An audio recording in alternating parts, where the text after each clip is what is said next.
Welcome to Oklahoma Sports Scene, and hello again, everyone. I'm Chris Lincoln. Welcome to Billy Sims Barbecue in the Farm Shopping Center, their flagship restaurant around the country here. Glad you've joined us on Cox Channel 3, wherever you are across the state of Oklahoma.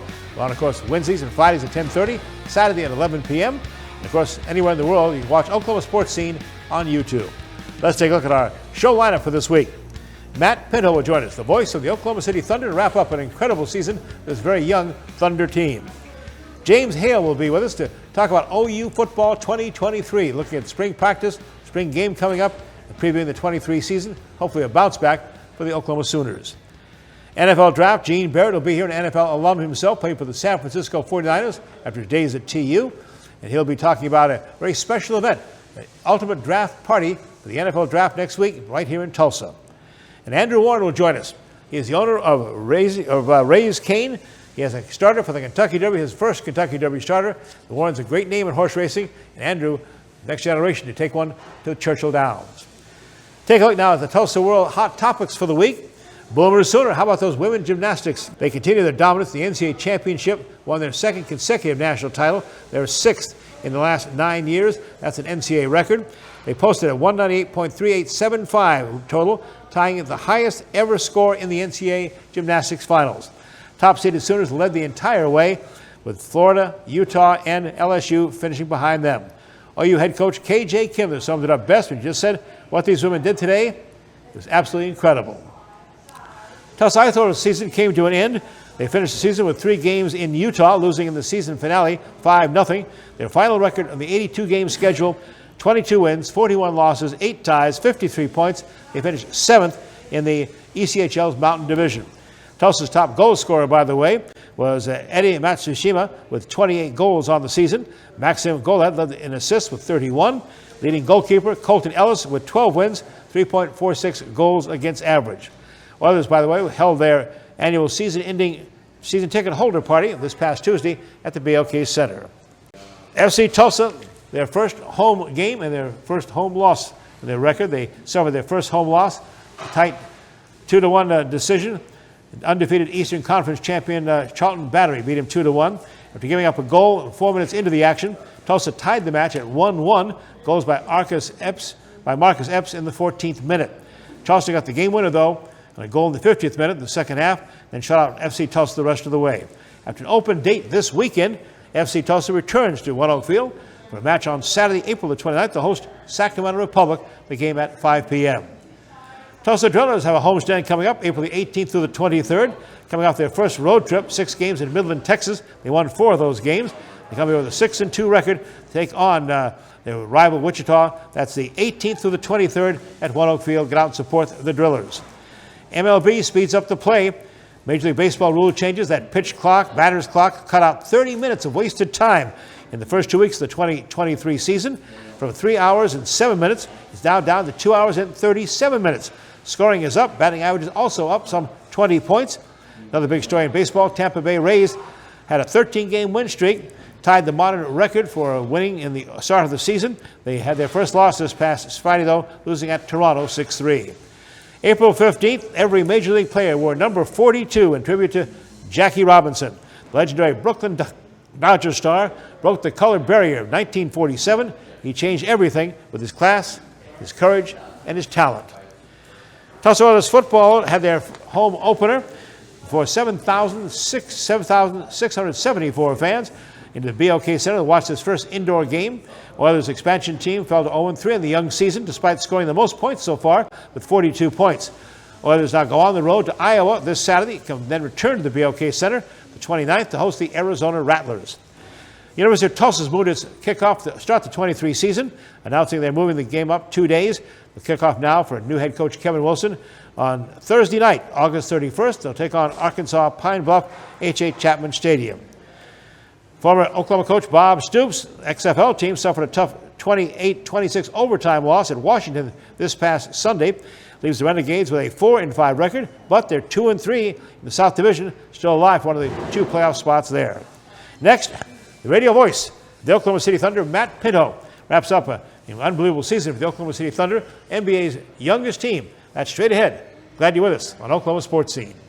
You did it, Tulsa. You name the team. We name the team. You name the team. The Tulsa Oilers indoor football team kicks off in March, Saturday nights, 7 p.m. BOK Center. Season tickets are on sale now. Go to TulsaOilersFootball.com. That's TulsaOilersFootball.com to get your season tickets now. Don't miss your chance to experience the fast pace, helmet-hitting, pad-popping excitement of professional indoor football. TulsaOilersFootball.com. TulsaOilersFootball.com. Billy Sims knows barbecue. How about 9 meats, including brisket, chicken, pork, turkey, and ribs? Just to name a few, and 7 home-style sides. We start early to slow smoke the most delicious meats for over 12 hours. Every day. Wherever you want, online, dine-in, curbside, or carry-out. We've had a passion for over 15 years of serving delicious barbecue to people like you. Billy Sims has fast, drop-in friendly neighborhood service, loud enough for a tailgate and fancy enough for a wedding. Like we said, Billy Sims knows barbecue. This episode is sponsored by Equity Bank. Athletes work hard day in and day out to improve their game. They put in time and effort to stay in shape and bring their A game for the big day. Our tellers do the same thing with banking. We work hard to serve our communities and keep your money safe. Equity Bank. We never forget it's your money.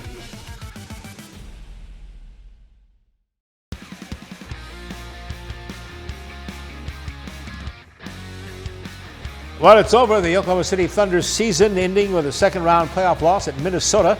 Any measurements, though, it was a very successful season for this very young basketball team. We're joined now by a Zoom call with the voice of the Oklahoma City Thunder, Matt Pinto. We talked to Matt, asked him his opinion of the Thunder's season 2020-22-23. I look back now, Chris, and the over-under for wins for them this season was in the low 20s. That was the national narrative coming in after 2 drafts in this reboot situation. But this group of guys really bonded. They wound up drafting 2 players that really impacted their rotation, in Jalen Williams from Santa Clara and Jalen Williams from Arkansas, namesakes that wound up being cemented in the starting lineup from the midway point of the second half of the season all the way through their 2 playing games. The guys just really formed an identity, I thought, this season, Chris. They really moved the ball well offensively. They scored the 5th highest point total in the NBA after being 30th a year ago, and defensively really disruptive, led the league in turnovers forced, and were, I think, 4th in steals. So a fun style of basketball to watch, and really close to getting to the playoffs for the first time in 3 years. Well, after 82-game season, 40-42, then, of course, 1-1 in the play-in games and stuff. Look back at that win, their first one in the play-in against New Orleans. Well, I mean, that was a pretty electrifying game and a really fun environment and atmosphere. The building was full in New Orleans. They wore red T-shirts. It was a red out, but they were left, I think, pretty red-faced when the game was done, the way the Thunder had executed the Pelicans down the stretch. But Oklahoma City fell behind by 9 quickly. The Pelicans did a really good job of kind of enforcing a physicality inside. Jonas Valanciunas got going on the offensive board. Thunder never wavered. They were able to stabilize. And from that point, once they came back and actually forged a lead after a quarter, it was just back and forth the entire night.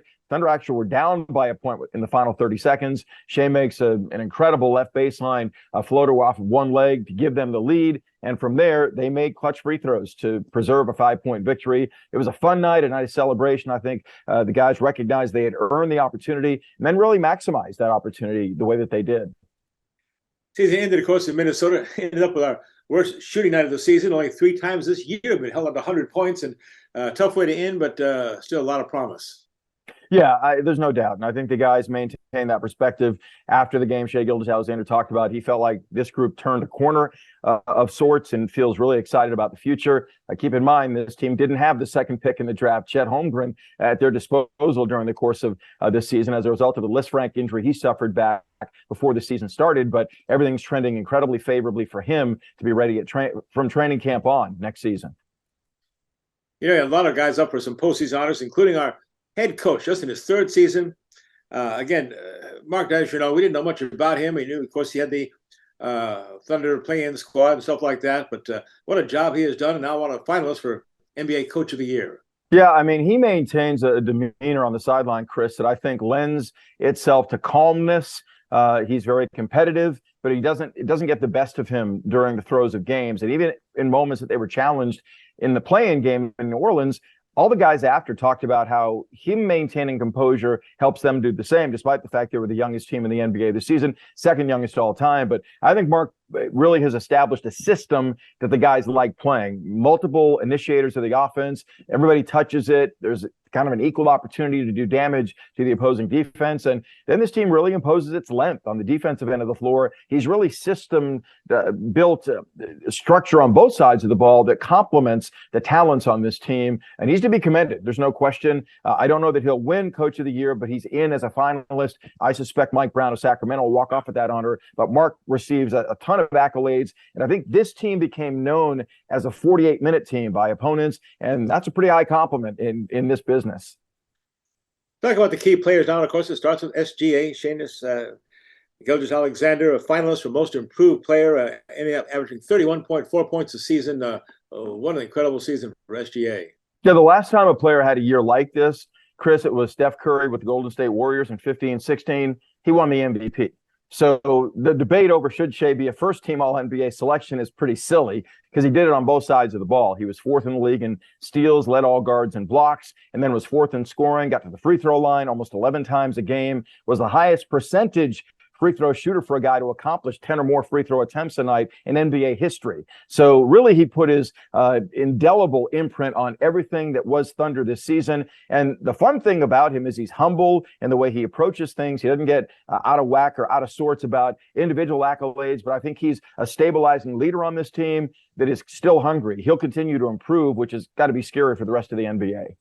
Scored 2,135 points this season. Another young man who getting some attention for possible finals, a Rookie of the Year right now, is Jalen Williams. Now, which one is that? Santa Clara Williams or Arkansas? I'm trying to keep track of it. Yeah, it's Santa Clara Williams. J-Dub, as he's known in the ranks of his teammates, and as we refer to him all season, because when the two guys took the podium at the introductory press conference, the two Jalen Williams, they both laughed and said, anytime I'm called Jalen, I feel like I'm in trouble. Everyone calls him Jay. And one was J-Dub, that's Jalen Williams, Santa Clara. The other J-Will, Jalen Williams, Arkansas. But yeah, Jalen was incredible. And the crazy thing about his season was when a lot of rookies hit the wall, he hit his stride. So from January on, he just got better and better and better monthly. Was certainly recognized for two different Western Conference Rookie of the Month honors, but became an enormous force in what this team did on both sides of the ball. Picking up in terms of minute total, the number of chances he got and the way he excelled in those chances, a really efficient offensive player that I think is just scratching the surface of how good he can be. Didn't really settle for three-point shots very often. I think as he adds that to his repertoire, he'll be even more difficult to guard. But his length is massive in what he accomplishes over a 7-foot wingspan. I think that surprises some opponents on both sides of the ball. Matt Pinto, the radio play-by-play voice of the Oklahoma City Thunder, joining us here on Oklahoma Sports Scene. All right, man, let's look to the future, as we always seem to be doing with this team. But I'm just looking at these. It's just incredible. 15 first-round draft picks over the next 5 years.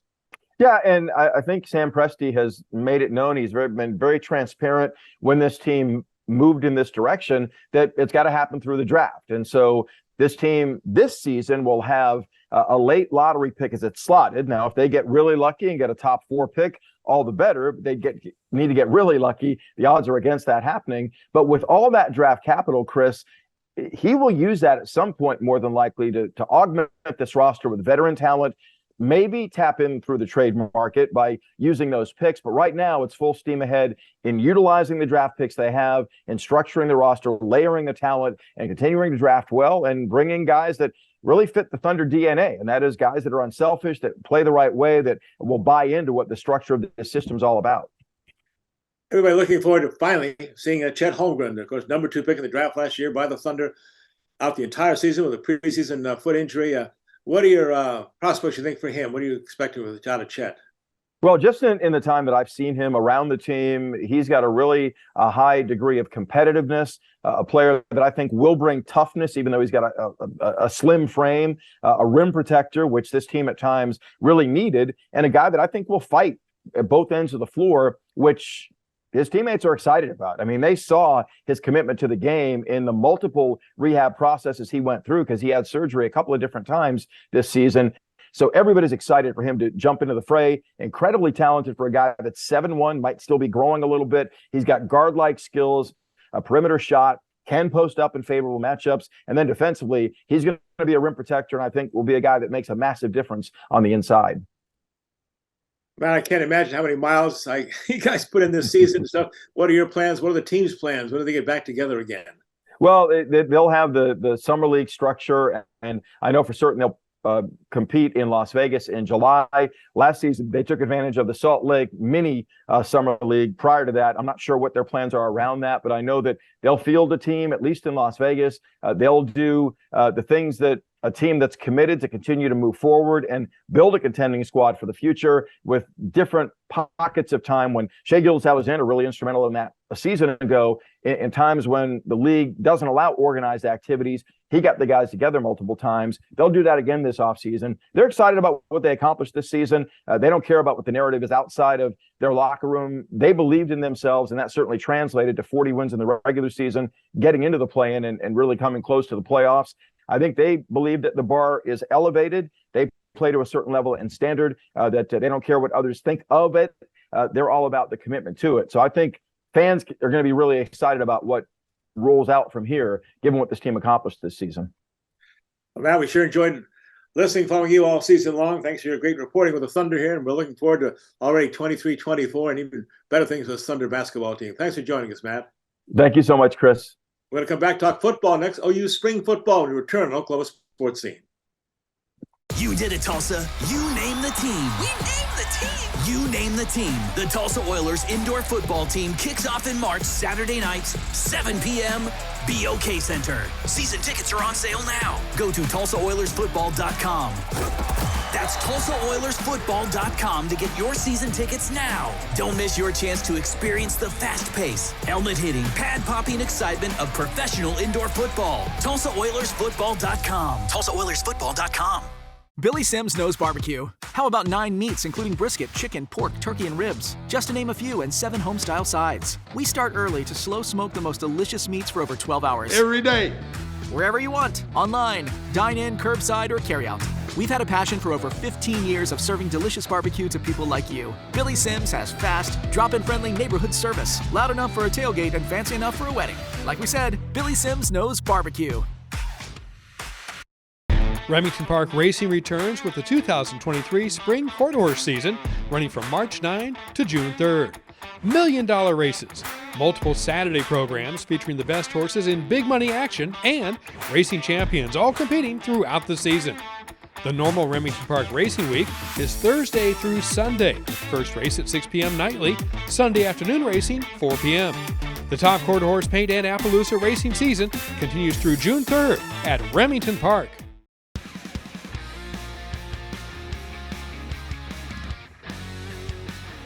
Well, the Oklahoma Sooners wrap up their 15 days of spring football practice this Saturday, April the 22nd, with spring game. Also, of course, going to unveil the Kyler Murray Heisman Trophy. James Hale, our OU insider, gives us a look at spring practice and what's ahead for the Sooners in 2023. We asked James just how many of these spring practices have you covered? Probably 1976 is when I started covering spring camps, and I've been covering them all ever since. So that's too old, man. I mean, walking around those practices now is not as easy as it used to be. I used to sprint around them. I don't do that anymore. Yeah, my first season at OU, of course, was 74, and then back-to-back national championships. Not too bad a way to start, but no, James, a strange setting for Oklahoma football. What a disaster 2022 was. What the heck happened? Well, they just weren't ready to play the Brent Venables system on defense, and so they didn't make enough. They didn't make enough progress on defense, and they didn't have a Caleb Williams to save them on offense. Dylan Gabriel was really good, but Caleb was unique, and he won the Heisman Trophy his sophomore year. So that showed you what he could do at USC, but he was doing something similar at OU. And so I think that everything just came into fruition. They lost 5 games on the final drive of the game.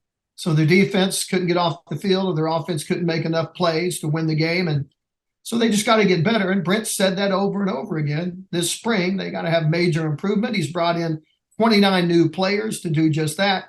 He says every one of those players have to make an impact. And he's talking about the transfer guys more than the high school guys, but a number of high school guys will probably play as true freshmen as well. And that's what they've got to do to get better.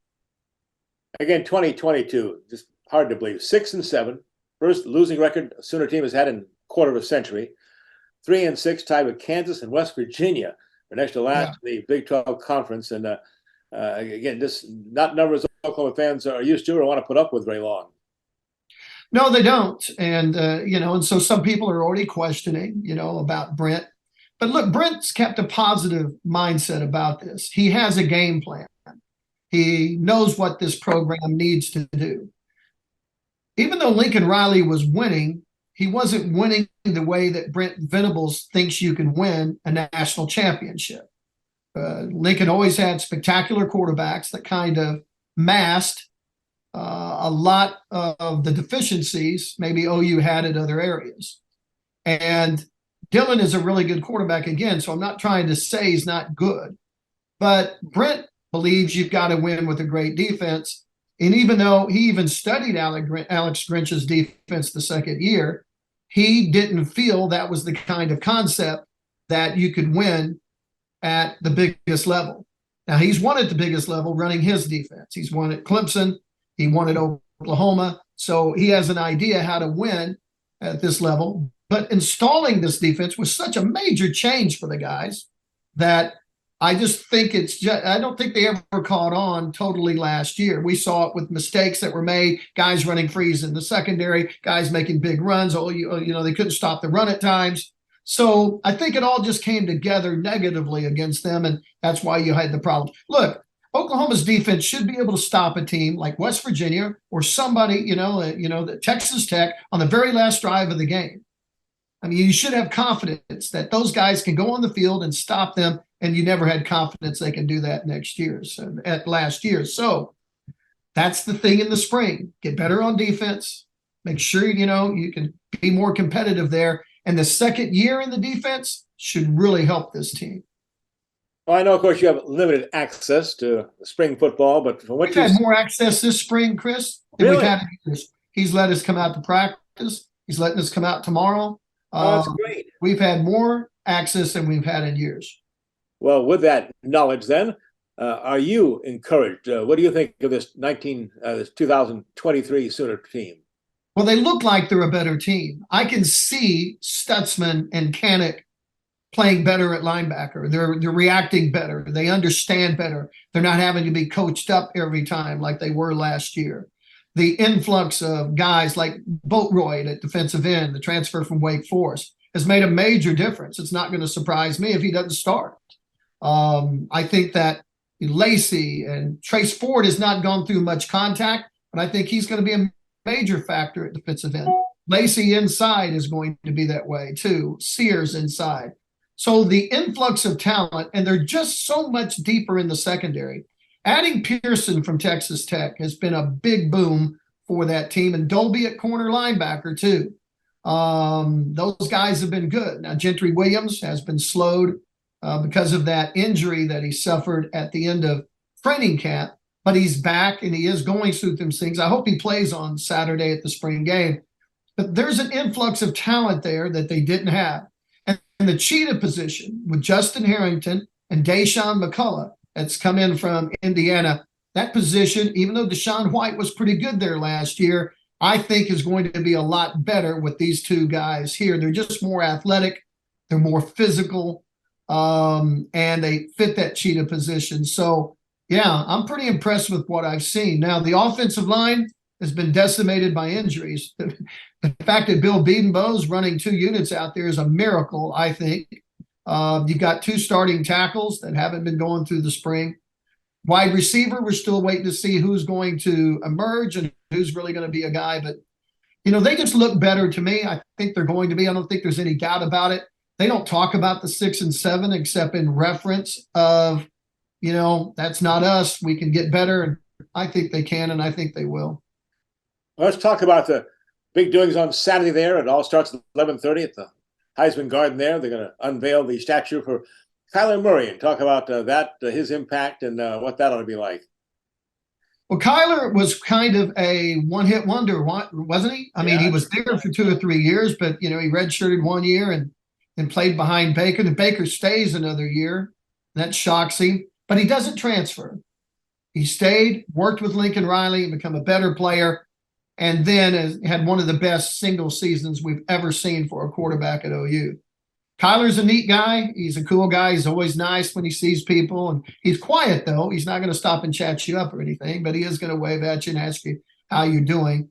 It's going to be interesting. Baker last year was so flamboyant during this ceremony, coming in, and he had the crowd going for him and everything else. And I don't know if Kyler will do that. I can see Kyler walking in, and I don't know if his posse's going to be here with him, and he's more of a private guy. Baker's just right out there with the commercials and everything, and I think it's going to be a little bit different with Kyler, but I think the fans will react to Kyler in a great way, and I think it'll be a lot of fun. And 2:30's kickoff of the spring football game. I haven't heard a crowd number yet. It was a massive crowd last year, but I'm sure they all interested and want to talk about this 5-star quarterback, Jackson Arnold. What are you looking most forward to?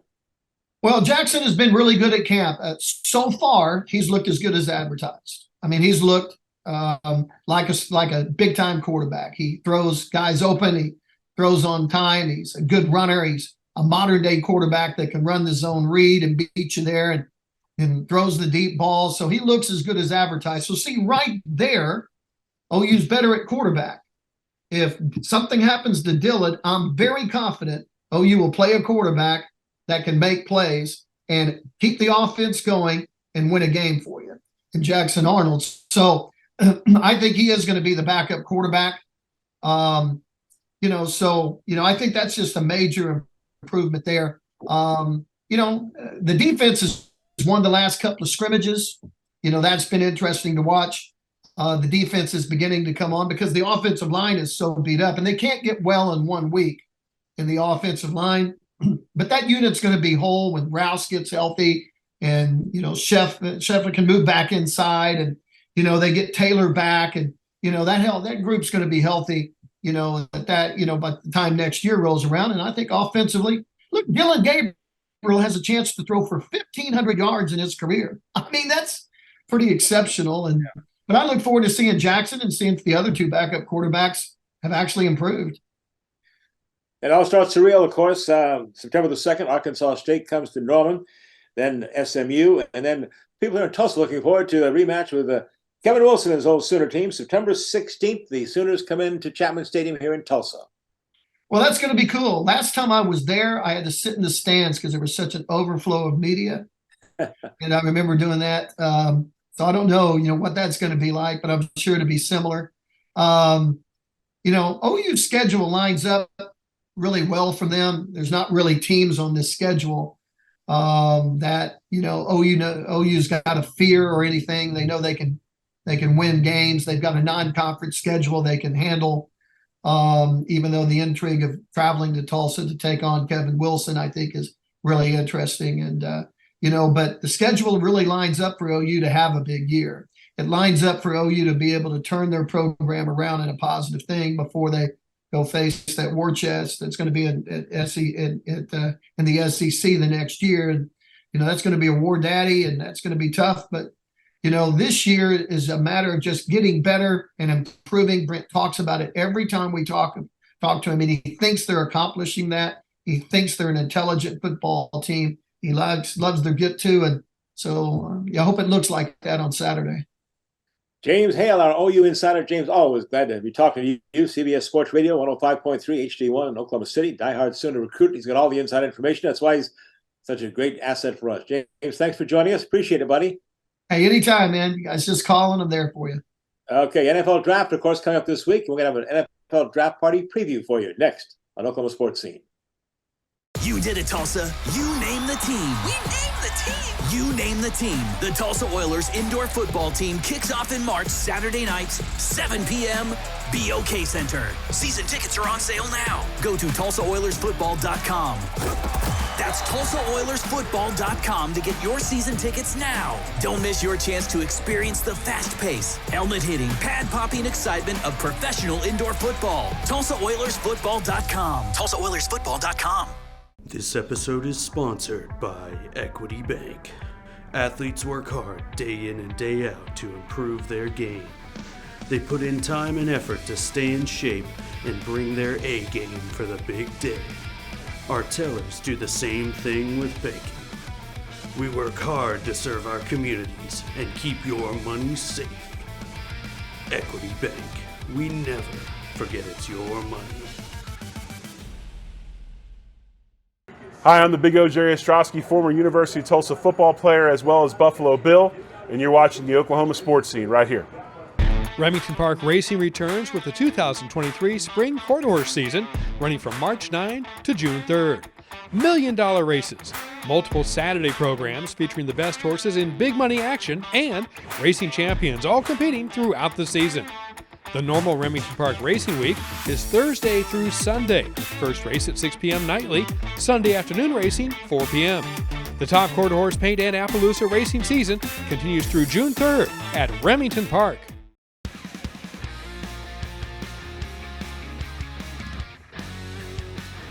Welcome back to Oklahoma Sports Scene at Billy Sims Barbecue at the Farm Shopping Center. I'm joined by a good friend of ours, Jean Barrett, former TU offensive lineman, and then on to the NFL with San Francisco 49ers. It was a few years ago, right, Gene? Hey, yeah. Thank you, Chris. Great to be here.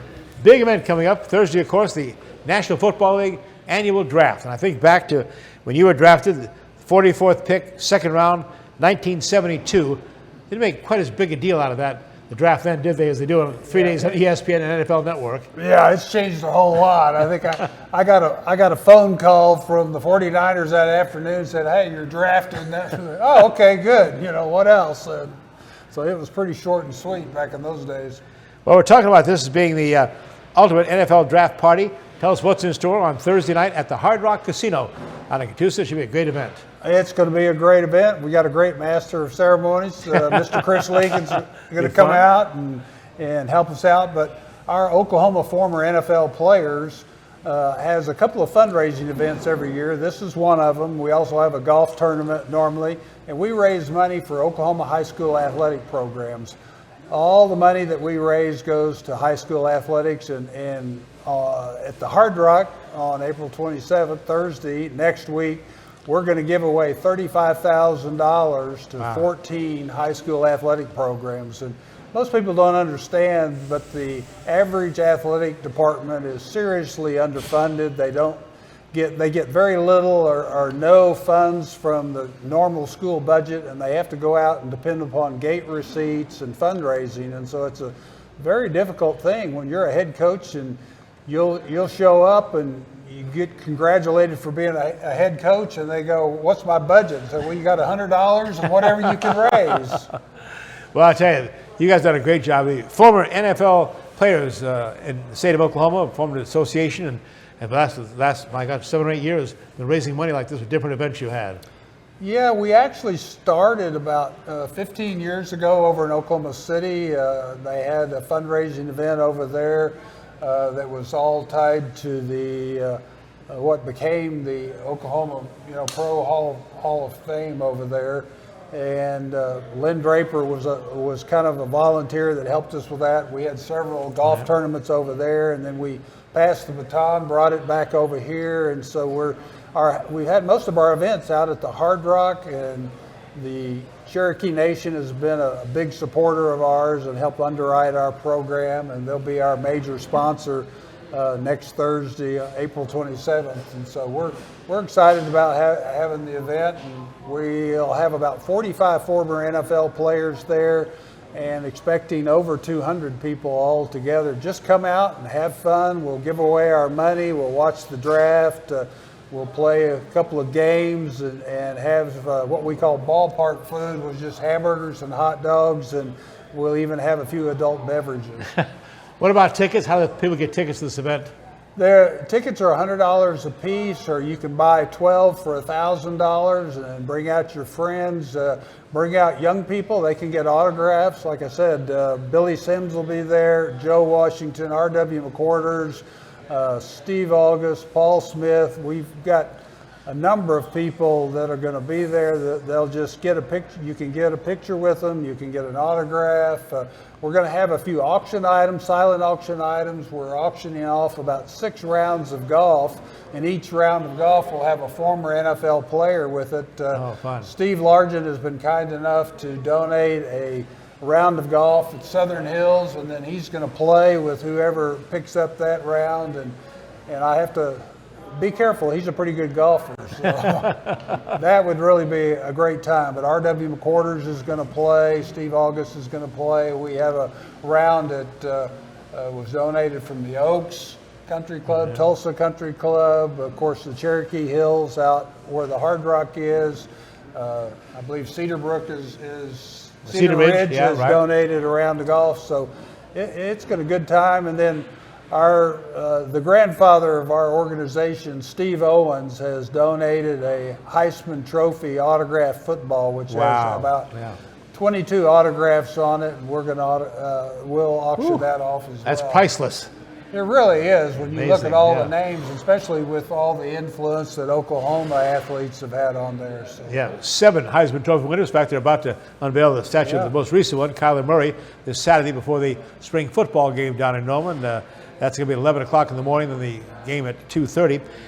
Looking at the event, the NFL draft this year, though, home of the Kansas City Chiefs in Kansas City, Union Station, I guess, and it just gets bigger and wilder and more production than ever. It's just crazy. Yeah, it's going to be a really big event. There's no telling how many people they're going to have there. It's always an exciting thing to watch. And, of course, my old team, the 49ers, hopefully will be involved with that in some way, form, or fashion.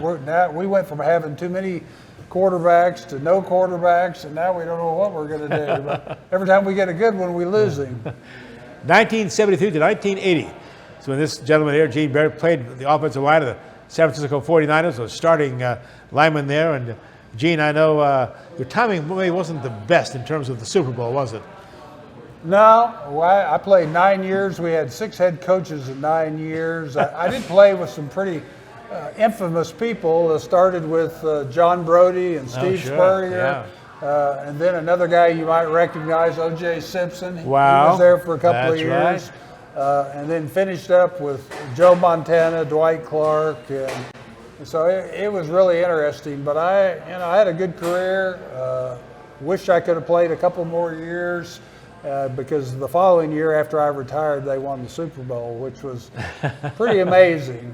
But they built quite a dynasty out there for a few years. Well, you've sure done great works here, and again, his group, Oklahoma former NFL players, and raising money here for our much-needed high school athletic programs across the state, not just the Tulsa area, right? Right, across the state. We'll be honoring high schools all across the state. 14 high schools, each one will get $2,500, and we're hoping to raise $50,000 next year.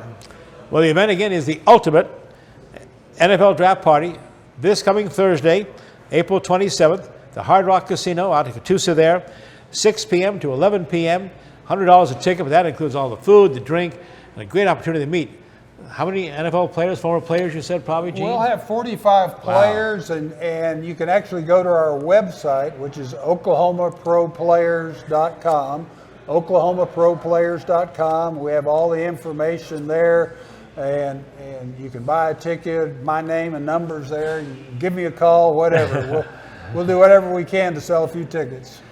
Jean Barrett, come out there and join us. We're going to have some fun next Thursday, and I'll be there as well. Again, it's the ultimate NFL draft party, Hard Rock Casino, Catoosa, 6 to 11 p.m. That's Thursday, April the 27th. So come on out and be part of the NFL draft experience and raise some much-needed money for our athletic programs across the state of Oklahoma. Gene, thanks for joining us. Thank you very much. My honor. Pleasure to be here. Right back with more of Oklahoma Sports Scene after this. Remington Park Racing returns with the 2023 Spring Quarter Horse season, running from March 9 to June 3rd. $1 million races, multiple Saturday programs featuring the best horses in big money action, and racing champions all competing throughout the season. The normal Remington Park Racing Week is Thursday through Sunday. First race at 6 p.m. nightly, Sunday afternoon racing 4 p.m. The top quarter horse paint and Appaloosa racing season continues through June 3rd at Remington Park. You did it, Tulsa. You name the team. We named the team. You name the team. The Tulsa Oilers indoor football team kicks off in March, Saturday nights, 7 p.m., BOK Center. Season tickets are on sale now. Go to TulsaOilersFootball.com.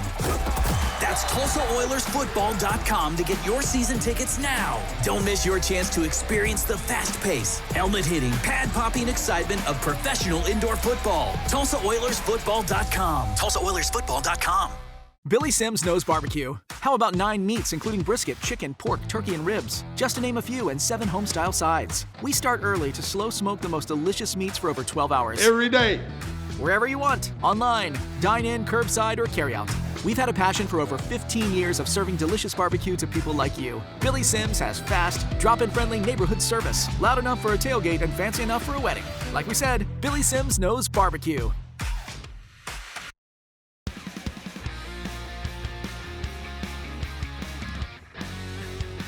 It is simply America's greatest thoroughbred race and one of the great sporting events in the world. The Kentucky Derby will run for the 149th time, the first Saturday in May, Churchill Downs, Louisville, Kentucky. And Tulsa and Oklahoma will be well represented by this gentleman's horse, Cain, owned by Andrew Warren, second generation of the Warren family to have a horse in the Kentucky Derby. Andrew, welcome to Sportscene. Thank you. Congratulations. Thank you. What Honored a to thrill. be here. Thank you. Tell us, I mean, the excitement's got to be just growing all the time as it gets closer. Oh yeah, we're just thrilled. We're over the moon. Yeah, we can't wait for it to come. We're a couple weeks out, and 2 weeks out, I guess. And well, for it. we know how tough it is to get a horse in that starting game for the Kentucky Derby. 20 horses qualify. It's done by a point system now. But your horse really got national attention in New York with that Gotham Stakes victory. Yeah, he was incredible in the Gotham Stakes. He was fantastic. Unbelievable to watch that because he looked like he was kind of trapped amongst horses. Didn't look like he was going to be able to get through, and then they were all covered with mud, so it was hard to figure out who was who, but it looked like he was coming through, and then all of a sudden I see he's moving faster than the horses that were ahead of him. I think he had 2 ahead of him, and then I thought he's going to win this thing, and we were shocked, but he had a fantastic day, and that was a race that, very memorable. I heard you were the one that really said, we're going to run in this race. That's right. I did. My trainer, and I have a consultant who's a veterinarian, lives in Lexington. So this Ray's Cain lives at Keeneland. He's in Lexington, right. And they said, he told me, well, we're going to try to run at Oaklawn Park. And I said, okay. And I thought it was going to be some point in February. But it was the Thursday following the Gotham. And when I heard that, I said, that's not going to work for me. So I said, we got to get him into a race before that. And so it turned out that the Gotham was the race that sort of fit everybody's choice for that. Well, you're a second generation Warren family members. You mentioned going to the Kentucky Derby, and I have some great memories of being with your father at Churchill Downs and a couple of his races there, going back to the horse that really got him there for the first time in 1995, Knockadoon, finished 7th, and then one of our favorites, Dennis of Cork, who ran a big third place in 2008 for the Kentucky Derby. Yes, amazing. Yeah, I was at both races, and it was incredible. Yeah, the first race in 95, I was a teenager, young kid, and, amazing, kind of blown away to see the spectacle and just how fun it was being with family, and that was great. And then 08, more of a young adult, and just incredible, super caught up in the excitement, and he ran fantastic. And so we were just, unbelievable. When did you get hooked on the sport? Well, so I never really felt like I would get into horse racing, but when he had City of Light 4 years ago. Won that Pegasus big race there in Florida. Pegasus World Cup. Yep. So I was involved with my dad discussing which farm he was going to go to as a stallion, and so I always was intrigued with breeding and developing those young horses on farms, and they go to the auctions and so forth. So I thought, I want to get a female horse. I want to be able to breed this horse to City of Light in his stallion career. I'm going to support him as a stallion, right. And then I'm going to get a foal, which you can have options to race or sell. And so that's really why I wanted to get into it, was from the breeding side of it. And then I bought 2-year-olds. I bought 2 fillies that were 2 years old, And then I got off my game plan and I bought a colt. And then I went to yearling sales and I bought both fillies and colts. And so I got off of my original game plan, and that's how I ended up getting quite a few racehorses. Tell us how you picked out this colt, though. Raised Cain, going to the Kentucky Derby. Keeneland sales, right? Yes, Keeneland sale. I try to go through the auction books, and I try to comb through, take a look at everything. I'm not, buying the biggest pedigrees, the most expensive horses. Right. I'm trying to find value mostly. Right. So I had my bloodstock agent went through, selected a handful of horses to look at, and I really liked. I had maybe 2 or 3 horses that were bivalents, a filly, and maybe I had another colt. And both of them were good horses. And so I thought, okay, Violence is a sire that's interesting to me. Right. And if you look at the pedigree for Raised Cain, he has on his female side, great pedigree. And I think it was his second dam was a Breeders' Cup winner. Oh, nice. And so looking at his pedigree was good, and then you go and look at the radiographs, the x-rays on the yearlings, that was good for us. And then I have my consultant take a look at him.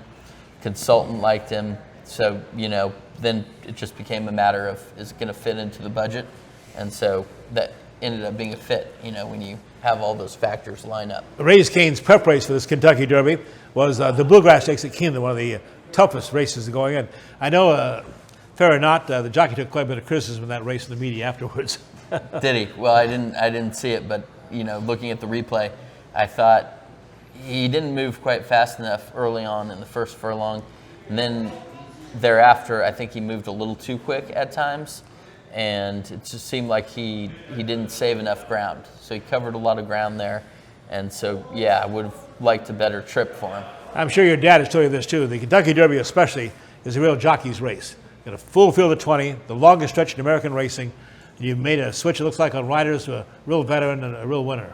Yes. So right now we have a commitment from Javier Castellano, who rode City of Light.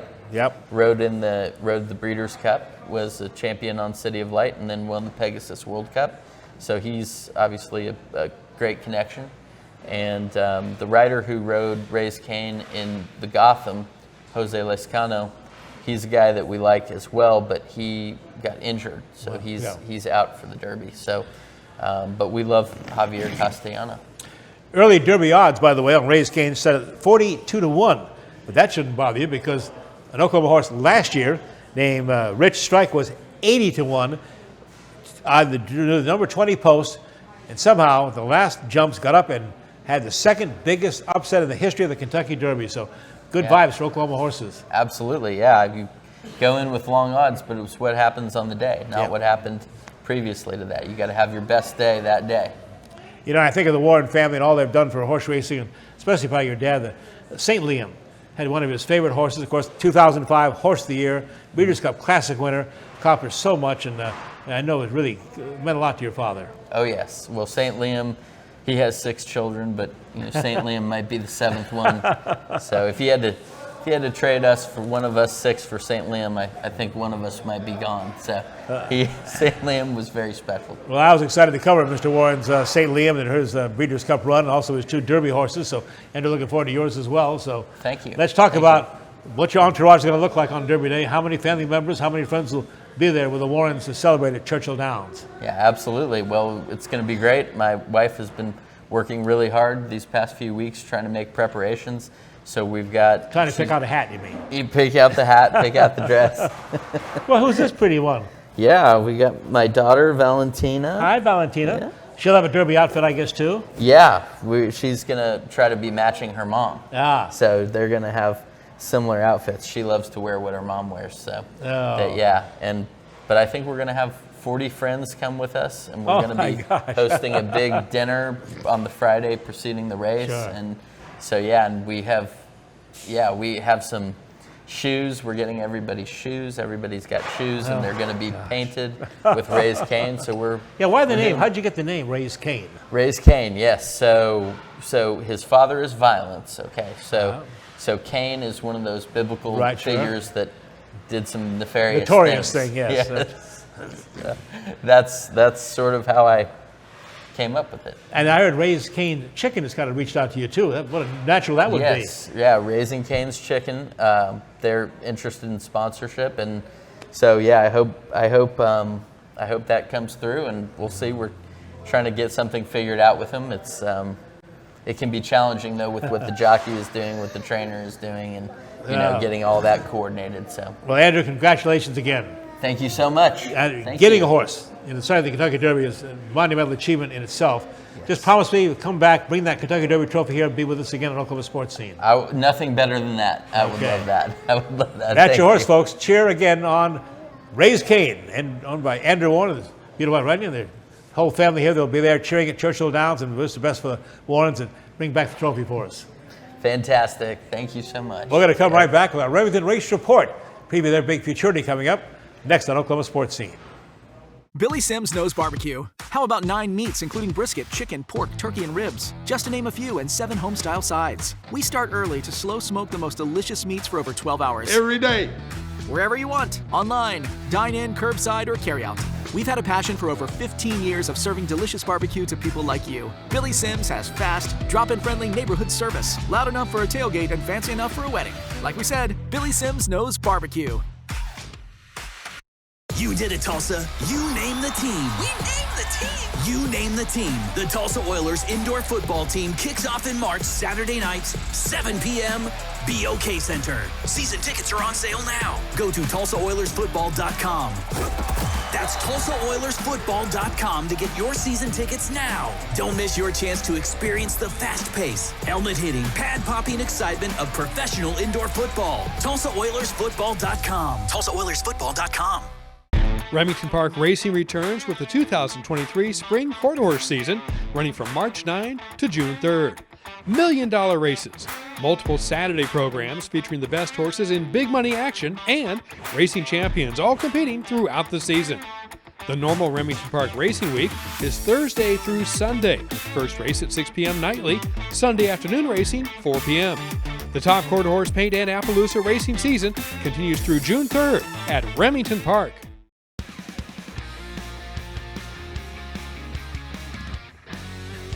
Back on Oklahoma Sportscene this Saturday, April the 22nd at Remington Park. Also one of the richest quarter horse futurities in the nation. Remington Park Futurity. For the preview, here's track announcer Dale Day. Beautiful weather greeted the largest crowd of the year for the annual Extreme Day at Remington Park, and we'll catch you up on those festivities in just a couple of moments. First, let's catch you up on some key racing, including the top qualifiers for the Remington Park Derby and Oaks. 3 trials were held for the Remington Park Oaks for top Oklahoma-bred 3-year-old fillies going 400 yards. The top qualifier came from the final trial. They're off. Quick start at Southern Hero away sharply. Ablaze likewise trying to come up the rail. Oh, see you later toward the outside, moving well. Is Southern Sace in between runners coming on. Just roll me over. Ablaze nose to nose now with a Southern Hero. Outside Southern Sace takes over. And Southern Sace on top. Double digit making a flying move as well. Final yard. Southern Sace is there by more than a length. Southern Sace with Roman Cruz up posted the best time of 10 qualifiers heading to the Remington Park Oaks, worth $159,000 for its first ever running.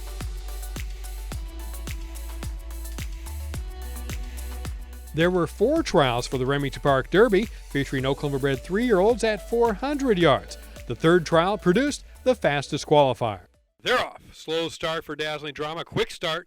RG's Gold Wagon guns for the front. Challenged now by RJ. Let's get Fiscal to the inside. Aristides is right there. Farther out trying to gain ground is DeForest. Moving to the front. RJ Let's Get Fiscal and Aristides at the rail. They're pulling clear. It's RJ Let's Get Fiscal up by head. RJ Let's Get Fiscal gets there. Jockey Augustine Silva was up on RJ Let's Get Fiscal, who tops 10 qualifiers for the $189,000 Remington Park Derby. Both the Derby and the Oaks will take place on April 22nd on the Remington Park Futurity Night program. The Extreme Racing was another roaring success with the camels, ostriches, Clydesdales, and zebras taking racing onto the track in between the regular horse races. Here's a quick look at some of the action.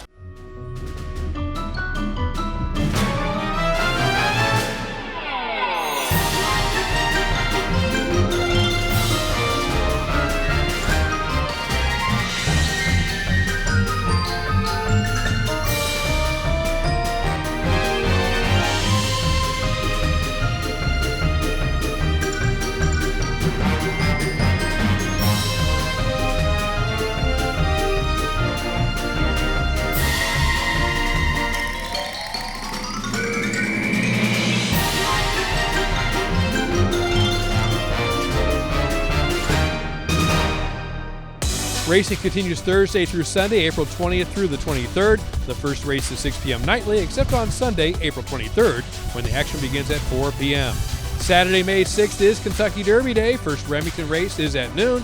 Derby simulcast from Churchill Downs at 5:30. There are still plaza tent tables available and picnic table bookings available. They are going fast. Please visit RemingtonPark.com or call Group Sales for more information. At Remington Park in Oklahoma City, I'm Dale Day. Now back to Sports Scene. The Lexington Stakes at Cain in Lexington, Kentucky was the final major Kentucky Derby prep race run this past weekend with final qualifying points. The winner was First Mission, owned by Godolphin of the United Arab Emirates. Their connection said he will not run though for the Roses. They'll point him instead to the Preakness Stakes. We'll come back next with my Equity Bank Lincoln's 2 cents worth. Talk about some big money football. This episode is sponsored by Equity Bank. Athletes work hard day in and day out to improve their game. They put in time and effort to stay in shape and bring their A game for the big day. Our tellers do the same thing with banking. We work hard to serve our communities and keep your money safe. Equity Bank. We never forget it's your money. You did it, Tulsa. You name the team. We name the team. You name the team. The Tulsa Oilers indoor football team kicks off in March, Saturday nights, 7 p.m., BOK Center. Season tickets are on sale now. Go to TulsaOilersFootball.com. That's TulsaOilersFootball.com to get your season tickets now. Don't miss your chance to experience the fast pace, helmet hitting, pad popping excitement of professional indoor football. TulsaOilersFootball.com. TulsaOilersFootball.com.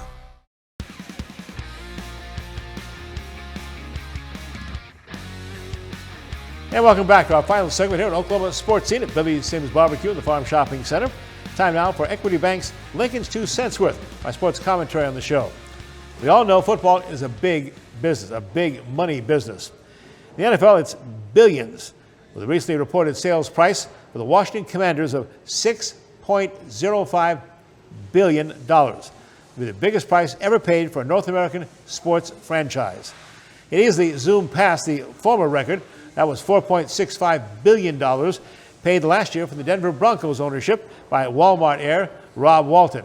Prices going up at Walmart, be careful. The deal is still pending from the NFL approval, but it would eliminate controversial owner Daniel Snyder, who purchased his team back in 1999.